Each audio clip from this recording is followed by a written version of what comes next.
Hi guys, welcome to விஷோ info. பருப்பு பொருண போலி எப்படி செய்கிறதுன்னு பார்க்கலாங்க. வீடியோக்குள்ளே போகிறதுக்கு முன்னாடி நீங்கள் இன்னும் நம்ம சேனலை சப்ஸ்கிரைப் பண்ணலாம், சப்ஸ்கிரைப் பண்ணுங்கள். அப்படியே பக்கத்தில் இருக்கிற பெல் ஐக்கானு கிளிக் பண்ணுங்கள். அப்போ தான் நான் போஸ்ட் பண்ணுற வீடியோ எல்லாத்தையும் நீங்கள் உடனே பார்க்கலாம். வீடியோக்குள்ளே போகலாங்க. போலி செய்ய தேவையான பொருட்கள்லாம் பார்க்கலாங்க. 1 கப்பு மைதா,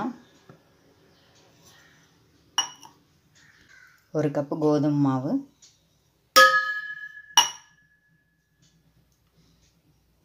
1 பிஞ்ச் சால்ட்டு, 1 சிட்டிகை மஞ்சள் தூள்,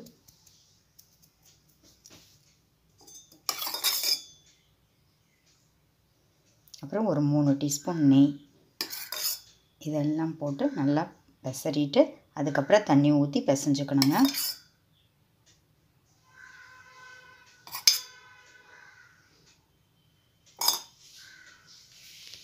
இந்த இடத்துல நெய்க்கு பதில் நீங்கள் எண்ணெய் கூட ஊற்றலாங்க, உங்கள் விருப்பம்தாங்க. ஆனால் நெய் போட்டால் ரொம்ப பிரமாதமாக இருக்குங்க. இது நல்லா நம்ம போட்ட நெய் எல்லா இடத்துல ஸ்ப்ரெட் ஆகிற மாதிரி நல்லா பெசரி விட்டுட்டு அப்புறம் தண்ணி ஊற்றி சப்பாத்தி மாவை விட கொஞ்சம் தளர்த்தியாக பிசைஞ்சிட்டு பார்க்கலாங்க. அங்கே நம்ம போலி மாவு இந்தளவு ரெகுலர் சப்பாத்தி மாவை விட இன்னும் தளர்வாக பிசைஞ்சுக்கணுங்க. பார்த்திங்களா, இப்படி வச்சா இப்படி இறங்குது பார்த்திங்களா? இந்த மாதிரி இருந்தால் தான் நம்ம போலி தட்டும்போது இப்படி இழுக்கும்போது கரெக்டாக அந்த இழுவையாக கரெக்டாக வருங்க. இது ஒரு 2 ஹவர்ஸாக நல்லா ஊறட்டுங்க. மாவு காயாமல் இருக்கிறதுக்காக மேலே கொஞ்சம் எண்ணெய் போட்டு வச்சுருக்காங்க. அதுக்கப்புறம் பார்க்கலாங்க. கடலைப்பருப்பு பூரணம் செய்ய கடலைப்பருப்பு கழுவிட்டு ஒரு 2 மணி நேரம் நல்லா ஊற வச்சுருக்காங்க. இப்போ இது நல்லா வேக வச்சு எடுத்துக்கலாங்க. ஒரு 5-6 விசில், அதாவது நல்லா இப்படி நம்ம அழுத்தினோம்னா நல்லா ஸ்மாஷ் ஆகணும், அந்த அளவுக்கு வேக வச்சு எடுத்துக்கலாங்க. வேக வச்சதுக்கப்புறம் பார்க்கலாங்க. இந்த கப்பில் 1 கப்பு கடலைப்பருப்பை எடுத்து 2 மணி நேரம் ஊற வச்சு இப்போ வேக வச்சு எடுத்தாச்சுங்க. பாருங்கள், இந்த அளவுக்கு வெந்திருக்கணும். இதை நல்லா ஸ்மாஷ் பண்ணிக்கணுங்க. அப்புறம் இதே கப்பில் ஒரு 2 கப்பு வெல்லம் எடுத்து வச்சுருக்கேங்க. பாருங்கள், 2 கப்பு வெல்லம் எடுத்து வச்சுருக்கேன். இதை நல்லா கரைச்சி இதில் இருக்கிற மண்ணெல்லாம் போகிறதுக்காக கரைச்சி ஃபில்ட்ரு பண்ணிக்கலாங்க. பாருங்கள், 1/4 கப்பு தண்ணி ஊற்றி வச்சுருக்கேன். இப்போ நம்ம எடுத்து வச்ச வெல்லத்தை சேர்த்துக்கலாங்க. இது நல்லா கரைஞ்சதுக்கப்புறம் ஃபில்ட்ரு பண்ணி எடுத்துக்கலாங்க. அப்புறம் நம்ம கடலைப்பருப்பு ஸ்மாஷ் பண்ணதை சேர்த்தி கடலைப்பருப்பு பூரணம் ரெடி பண்ணிக்கலாங்க. இது நல்லா கரைஞ்சதுக்கப்புறம் ஃபில்ட்ரு பண்ணிவிட்டு காமிக்கிறேங்க. பாருங்கள், பேனில் ஒரு 2 டீஸ்பூன் நெய் ஊற்றிருக்கேங்க. இப்போ அது ஹீட் ஆகிட்டுருக்கு. இப்போ நம்ம இந்த கடலைப்பருப்பை இந்த நெய்யில் நம்ம சேர்த்துருக்கோம். இதை நல்லா பரட்டி எடுத்துக்கலாங்க. நாம் போட்ட கடலைப்பருப்பும் நெய்யும் நல்லா மிக்ஸ் ஆகிடுச்சிங்க. இப்போ நம்ம கரைச்சி வச்ச வெல்லத்தை சேர்த்துக்கலாங்க. ஃபில்ட்ரு பண்ணி வச்சுருக்கோம் பார்த்திங்களா, அதை சேர்த்துக்கலாம். இப்போ இது 2 சேர்ந்து நல்லா ஒரு 5 மினிட்ஸ் நல்லா வேகட்டுங்க. வெந்தால் தான் அந்த வெல்லத்தோட டேஸ்ட்டு அந்த பருப்பில் நல்லா இறங்குங்க.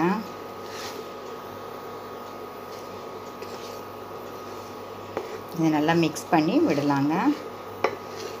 ஒரு 5 மினிட்ஸ் கழித்து பார்க்கலாங்க.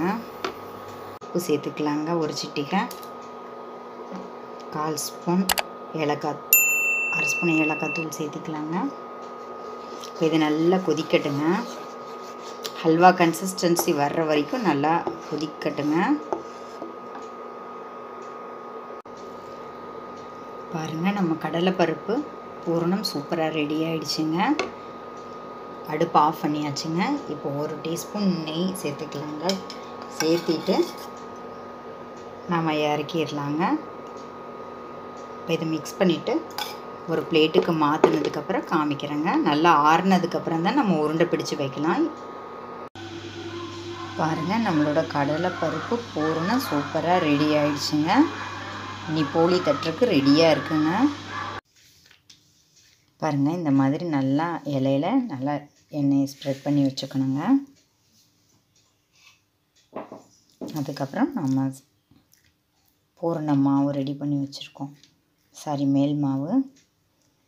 அதை ஓரளவு தின்னாக சென்டரில் திக்காக இருக்கணும், வெளியெல்லாம் கொஞ்சம் மெலிசாக இருக்கணுங்க.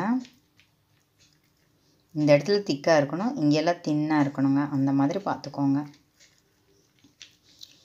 பார்த்திங்களா, நம்ம 2 hours ஊற வச்சதுனால தான், அதே மாதிரி கொஞ்சம் இலக்கமாக பிசைஞ்சதுனால தான் இப்படி நம்ம இழுத்த இழுப்புக்கு வருங்க, இல்லாட்டி வராதுங்க. நல்லா ஊறினா தாங்க நல்லாயிருக்கும். அப்புறம் பாருங்கள், இந்த மாதிரி வச்சு எல்லா சைடும் கவர் பண்ணிக்கலாங்க.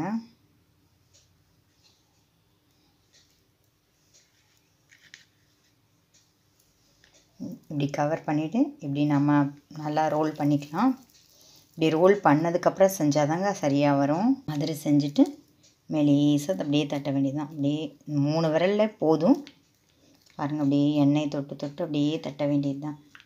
இல்லை நெய் உங்களுக்கு எது பிடிக்குமோ அது சென்டரில் அழுத்திட்டே வந்தீங்கன்னா சுற்றியில் அப்படியே பெருசாகிட்டே வரும். இந்த மாதிரி தாங்க செய்யணும். 3 விரலுக்கு தான் மெயினாக வேலைங்க. 4வது விரலாக சும்மா சப்போர்ட், அது நம்ம இப்படி டச் பண்ணுறதுனால அதுவும் கூடவே வருது. ஆனால் இந்த 3 விரலில் தான் நம்ம மெயினாக செய்கிறோம். எவ்வளோ மெலிசாக வேணால் செய்யலாங்க, நம்ம விருப்பந்தாங்க.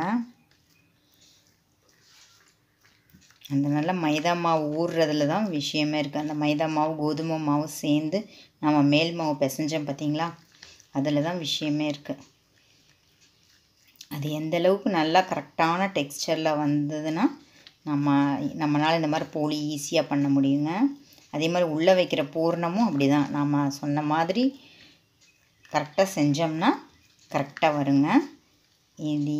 இதை இனி எப்படி பேனில் போட்டு எடுக்கிறதுன்னு பார்க்கலாங்க. பாருங்கள், அடுப்பில் ஒரு பேன் வச்சு ஹீட் பண்ணியிருக்கேங்க. அது ஹீட் ஆகிடுச்சு.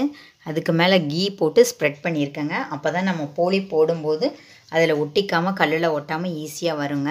அதுக்காக தான் நான் போட்டிருக்கேங்க, கீ போட்டிருக்கேன். உங்களுக்கு கீ வேணான்னா நீங்கள் ஆயில் கூட போட்டுக்கலாங்க. இப்போ நம்ம தட்டி வச்ச போலி எப்படி போடுறதுன்னு பார்க்கலாங்க. பாருங்கள், இந்த மாதிரி போட்டு எடுத்துக்கலாங்க.